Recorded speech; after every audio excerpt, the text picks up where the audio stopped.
All right, my friends, we are here. EPL Season 20 is underway.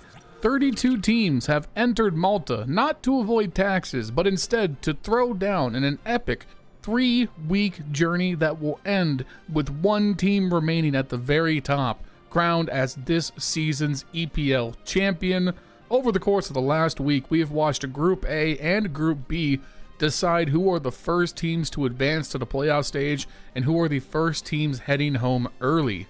There has been a ton of Counter-Strike already played, world records broken by 17-year-old Russians, wrong keyboards brought to the wrong matches leading to disqualifications, and all the while I have been here watching until my eyes bleed so that I can turn around and keep you, the viewer, informed of everything you need to know to keep up with the action. So, without any further ado, there is a ton to get into, which means you need to take a second, leave a like, leave a comment down below, and subscribe to the channel if you haven't already. It helps out immensely in the YouTube algorithm, so thank you for doing it. Also, check me out on twitch.tv/LionHeartZS2. I stream Counter-Strike Sunday through Friday at 8:30 p.m. Pacific Standard Time. Also want to give a special shout out.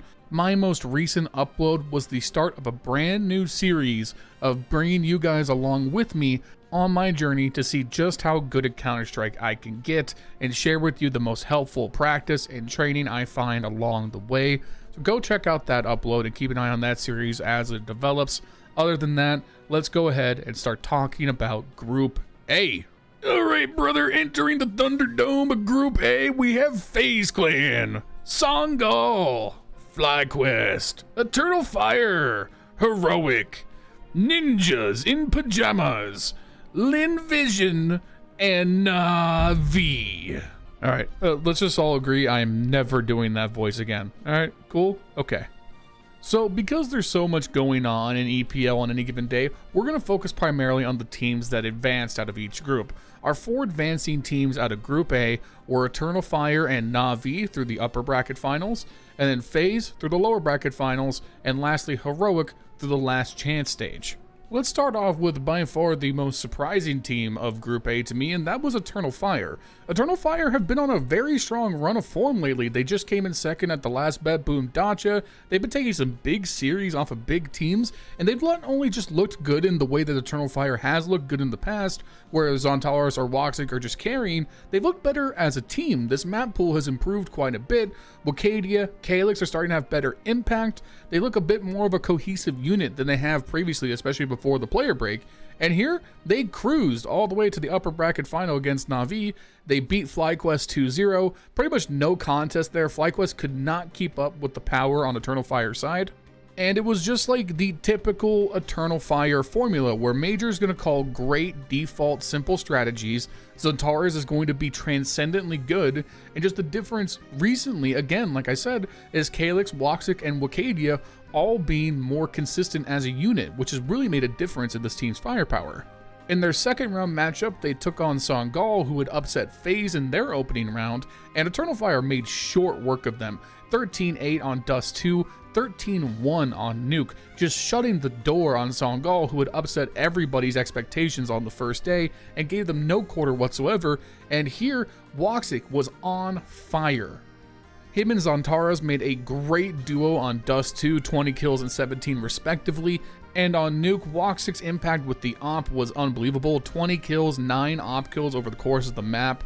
And even though the Mongolz firepower is very good, something we'll touch on more in just a minute, there was nothing they could do when you had Wucadia dropping 20, Woxic dropping 20, Zontalos dropping 20.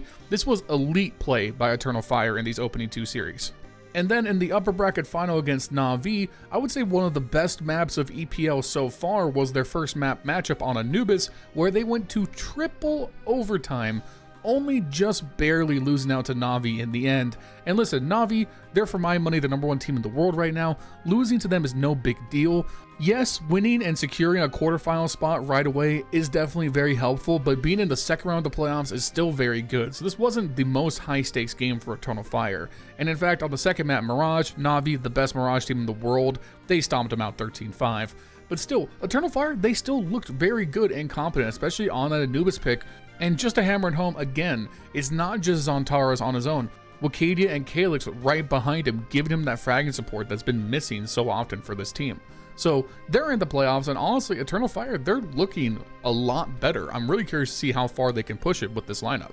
Moving on to their other upper bracket finalists, Navi, they themselves also had a pretty easy path out of this group. Their opening series against LinVision took them to overtime on Dust 2, but Dust 2 is a very puggy map. Zacher was on an absolute heater, so I don't really begrudge them that. Navi still won it in the end. Emma, JL, wonderful, all having great impact, Bit looking good as usual. And then we move on to Ancient, and Navi gives them absolutely no room to breathe. It's 13-4, it's over before you can even blink. Bit had a CT side masterclass, just so much fun to watch as an individual player. And once again, Emma has to be highlighted. Emma before the player break was definitely a big question mark on this Navi team, and he seems to have just gotten better. Like, he's just improved on this roster over time, and he's looked really, really good as of late, as Navi have kind of had this rise back up to the #1 spot in the world. In their second round matchup, they took on NIP. This NIP team is wretched outside of Wrinkle and Rez. So once again, Navi made short work of this one, 13-6, 13-9 on Ancient and Dust 2 respectively. The name we really haven't said much about yet is JL. JL is currently having one of his best statistical tournaments. He's the second best player at EPL thus far, just behind Donk, which, you know, everybody's behind Donk right now. He's looking that good, so no big deal. But JL looking really good, 1.4 rating for the tournament. And moving on to that upper bracket finals we talked about with Eternal Fire, he had 40 on that triple overtime Anubis map, and then 20 on the follow-up on Mirage. So he went for 60 in the best of 3, which is pretty wild over 2 maps. So JL's having himself a real good tournament so far. Navi looking very strong, not surprised to see them leaving this group a winner. Next up, let's talk about Faze Clan, who definitely had a weird stumble to start off their tournament. They lost to Mongolz, who was a team I really didn't know anything about before EPL, in a best of 3, 2-1, and that's just not something you want to see from Faze. Just another weird stumbling result for them. This roster has been so hard to clock lately. They drop down to the lower bracket. They make swift work of FlyQuest 2-0. They move on to play NIP, and NIP takes the first map, Ancient, off of Faze. Very close game, 13-11. I don't really think that's so much Faze's fault because Rez and Wrinkle were super good on that first map. On Mirage and Dust 2, Faze makes short work of NIP thereafter, 13-9 and 13-1 respectively. And a big thing to shout out for Faze, even though they've had this stumble to start, Frozen has looked incredible to start off EPL. He's the third best player by rating in the tournament, and that's over quite a few maps because Faze had to go through the lower bracket, so he's been very clutch for them. Rob's had great moments, and Brokey, Rain, and Kerrigan have all pretty much just done their duty. And so they get to the lower bracket finals where they get the rematch against Mongolz, and this time Faze don't allow any movement. It's 2-0, they make up for lost time, they get the win over Mongolz they should have had originally. And it came off the back of the Rain game of the tournament, where Rain top fragged a series for Faze out of nowhere. He was incredible on both maps. It was him and Frozen doing it on Anubis, and then Rops and Rain on Dust 2 make for a deadly combination. And even though this Mongolz team, which is something I'll touch on a bit towards the end of the video, had a lot of surprising things out of them, I thought Xfloud and Jada especially looked very good.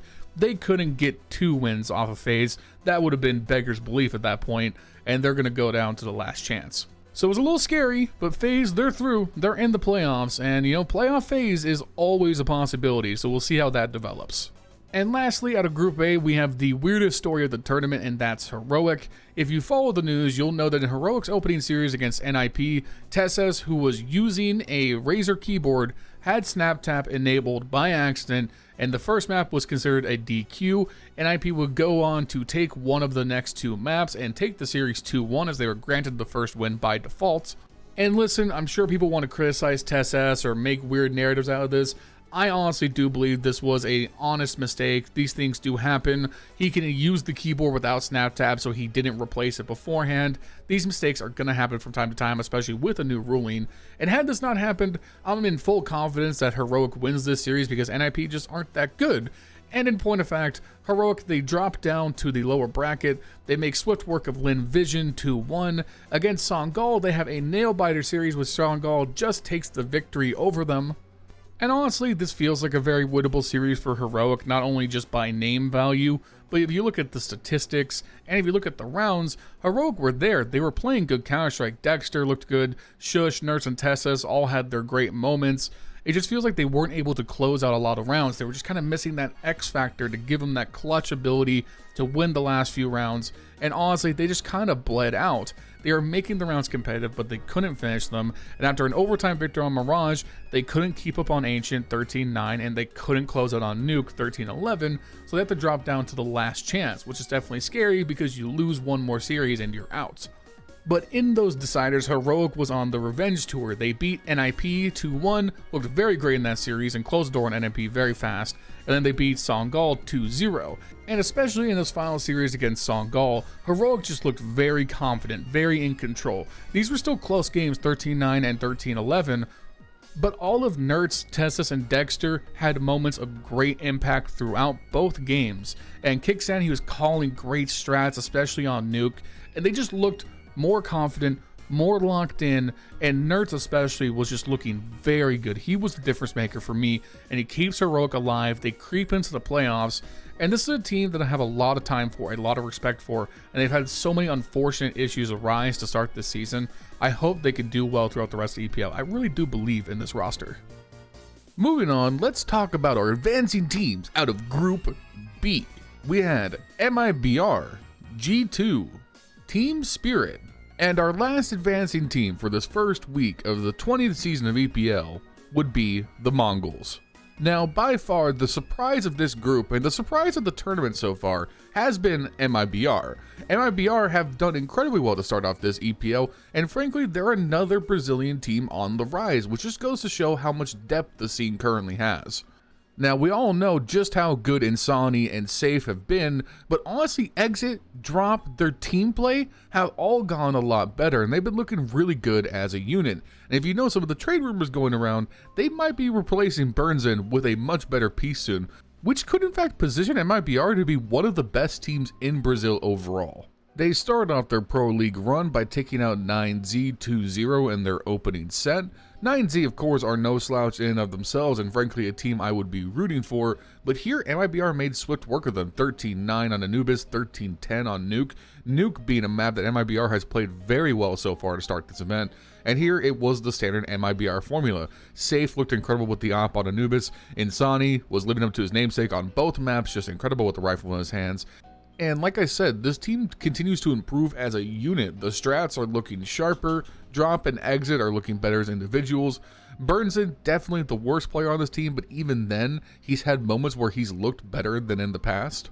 In their second round matchup, they followed up with probably the biggest upset of the event so far, taking down Team Spirit in 3 maps, which is really impressive as we'll get into, because Spirit, not only are they coming off of winning the Bet Boom Dacha, so they've been doing better as of late, but they started off EPL with Donk's record-breaking series we'll get into just a little bit later on. So this was a team that is already looking scary, Donk looking unstoppable, and even after Spirit run MIB over 13-2 on Ancient, these boys lock it the in, dominating on Nuke 13-7, and then clutching up on Anubis in an overtime victory against Team Spirit. And it's not like Donk and Shiro went missing for Spirit. No, they were both incredible. It was MiBR who were equally as good in terms of their star players, but again, better team play, which is definitely one of the big criticisms of Spirit, because sometimes Spirit's playbook falls short. And here, MiBR looked like they had the better tactics and the better grit to get through this kind of series, which is incredible. And then they run into G2 in the upper bracket finals, and G2 absolutely run MiBR over. That's really not that big of a deal because MiBR already made it into the playoffs. This was just for seeding. And let's be honest, G2 are just one of those lineups where if they are activated, they have so much total fragging that they can just be so overwhelming, and that's definitely what happened in this series. It was 13-8 on Anubis, 13-8 on Inferno, and while MiBR put up a game fight, MiBR just couldn't keep up with the output from G2. Speaking of G2, the other side of upsets, unfortunately, is when you look at the bracket, G2 had, on paper, the easiest run to the playoffs out of anybody in the tournament so far. They 2-0 Koi in their opening round to the shock of nobody. 3D Max does manage to take a close Anubis win to open up their second round series, but then G2 absolutely stomped them out 13-6 and 13-7 on Ancient and Nuke. Once again, Munacy, Nico, Malbs looking incredible as a trio. And then, as we just talked about, they were a brick wall against MiBR in the upper bracket final. It was 13-8 on both maps. Once again, Nico looking very, very good, m0NESY looking crisp with the op, and of course, Mongolz continues to be one of the better signings from the previous offseason. He has embedded himself into this roster very well, and it just goes to show that NA teams not picking up Mongolz was probably the biggest mistake of said play break. Alright, let's talk about Team Spirit. Now, firstly, I am going to do the YouTuber thing and direct you guys to the fact that I made an entire separate video about Spirit's opening round matchup against Wildcard because Donk broke the MR12 single game kill record in it, which is insane. However, not many people seem to have seen that video, so please go watch it. And obviously, considering that and Spirit's recent run of form, people were expecting them to blitz this bracket, and then in their next round series, they fall against MiBR, which is unfortunately just a symptom of where Spirit seem to be at as a team. They are wholly reliant on Donk being transcendent, and when Donk is not the best player in the world and he plays like a normal 17-year-old, they seem to falter quite a lot. Shiro is still obviously the second best player on this team, and I have no notes about him. He has been incredible. It's the rest of the pieces. Chopper's in-game leading can be a little bit limited. Magix is a good support player, but he's never going to be the one to win you the game. And unfortunately, Zontix finds himself in a weird spot, both because of some outside the server stuff that I won't get into, but also because he doesn't really seem to fit this team super well. His play was very good to start this year, but has unfortunately only faltered since then. But listen, it's still Team Spirit. They're still one of the best teams in the world. So even though they faltered against MiBR, they dropped down to the lower brackets. They took care of the Mongolz in a 3-game set. And yeah, the Mongolz, they take the first map on Ancient 13-9. Even then, Shiro and Donk still played well. It was their T side that faltered down the stretch. We move on to Anubis. Spirit take that 13-4 without even looking back. And then they clutch up on Nuke 13-11. Credit to Zontix because despite his own struggles, he was very good on this final map, and that was the difference maker for Spirit, because Donk and Shiro still played well, but as always, the most dangerous version of Spirit throughout this year has been when all three of them play well together. In their matchup, 3D Max once again one of those teams that throughout this group were game to take maps off of pretty much anybody they played, but unable to close out series themselves. They take Anubis 13-6 off of Spirit, and then Spirit turn around and slap them silly 13-6 on Ancient and 13-2 on Nuke. And hey, to the shock of absolutely nobody, on both of Spirit's wins, look who it is, Donk, top of the scoreboard. I don't know where to put this, but in terms of individual stats, if you go to the HLTV page and you look at the top players for this event, Donk is the highest rated player at this tournament with a 1.59 rating over 11 maps, 233 rounds, and a fucking plus 100 kill death differential. He has 100 more kills than deaths to start this event. Jesus H. Christ. If you don't think this kid is the player of the year, you are smoking crack or a Vitality fan, or both. Alright, let's wrap up this gigantic recap by talking about our final qualifying team out of Group B, the Mongolz. And the Mongolz had to play the maximum number of games to survive. They played 5 best of 3s to keep their tournament hopes alive, and fair play to them because they had to grind through some pretty tough series to get here. They started off their campaign losing their opening series to 3D Max, 13-9 on Anubis and 13-11 on Ancient, and those games were very close. You can't look at those and be like, man, Mongolz underperformed, because Blitz, 9-10, they looked great throughout. Blitz led the server on Anubis with 26 kills, but they couldn't pull it over the line, unable to win those rounds deep in the game. And on Ancient, they kept things really trim with an opening 6-6 half on the T side, but when they had to swamp to the CT side defense, they were just unable to hold the bomb sites down the stretch against 3D Max, especially bolstered by Gravity, who had a huge second half with 15 kills on the T side to close it out. So they dropped to the lower bracket where they made short work of Koi 2-0, not even going to look back at that series. They fell short against the Mongolz 2-1, which we just covered, which means the Mongolz found themselves in the uncomfortable position of playing through the last chance stage. They started off that campaign with a close 2-0 win over 9Z. Both of these maps went down to the wire, 13-10 on both. On Nuke, Senzu was incredible, 28 kills with a 1.84 rating. An absolutely huge performance because 9Z are no slouch. They are really good on Nuke as well, and they needed every bit of Senzu and Blitz to pull them over the line. They outfragged them as a team, and that gave them the early series lead. And then on Ancient, where 9-10 led the way on their opening T-half with 12 kills to put them in a good position where if they could just stop the momentum from 9Z, they would be able to close it out. Admittedly, 9Z made this very close by winning the pistol round and taking the first 4 rounds, going on an early streak, but once the Mongolz managed to get a round on the board and stabilize their economy, they won the next 6 of 7 rounds, never having to save again, and ended up sending 9Z home and keeping their tournament hopes alive for a rematch against 3D Max in the Last Chance Finals. And credit to the Mongolz because they weren't going to slip up twice. They made short work of 3D Max, 13-8 on Anubis, 13-7 on Ancient. They dominated these 2 games. And it was nice to see in their final set that Techno and Mazzino came online. They led the way on both maps. Techno especially, and it was good to see him come online as Mongolz made it into the playoffs because he's definitely one of their most important pieces in my opinion. Alright, those are our first 8 teams qualified to the playoff round of ESL Pro League Season 20. Let's take just a second to talk about a few of the teams who didn't make it out of these groups. I think Wildcard have a lot of potential, but they are at the end of the day a Tier 2 NA organization, and that means this was always going to be an uphill battle for them. I think Stanislaw is still a great in-game leader, and this team has some good pieces, but this is just a tough crowd for them to make through. Definitely a difficult group to be stuck in. For NIP, I think this roster really is terrible outside of Rez and Wrinkle, and they should just be selling everybody and trying to rebuild. That's all I got. 3D Max, I think they impressed me throughout their play. They took some maps off of some very good teams, but they definitely feel like an outer top 20 team to me.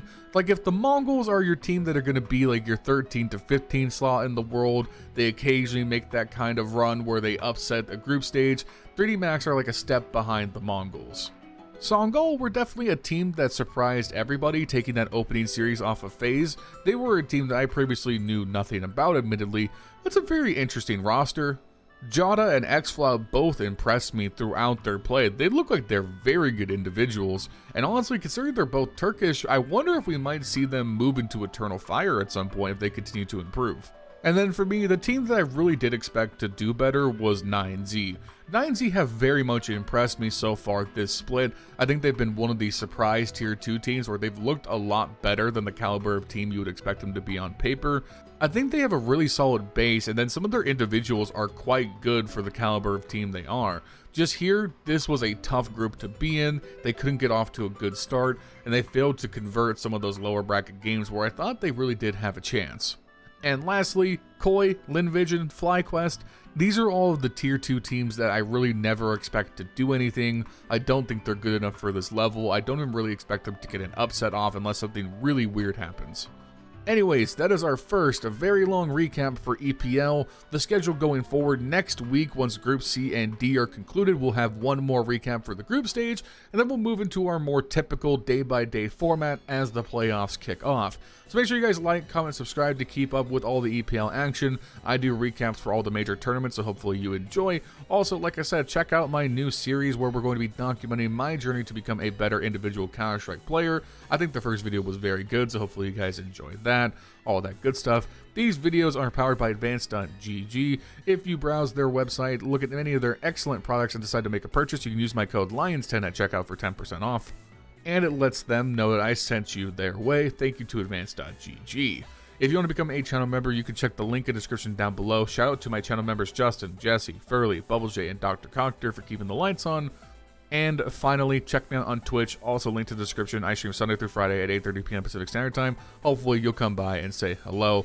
Anyways, I'm going to check out. I'm tired. It's time for big nappy time. I'll see you guys soon. Peace.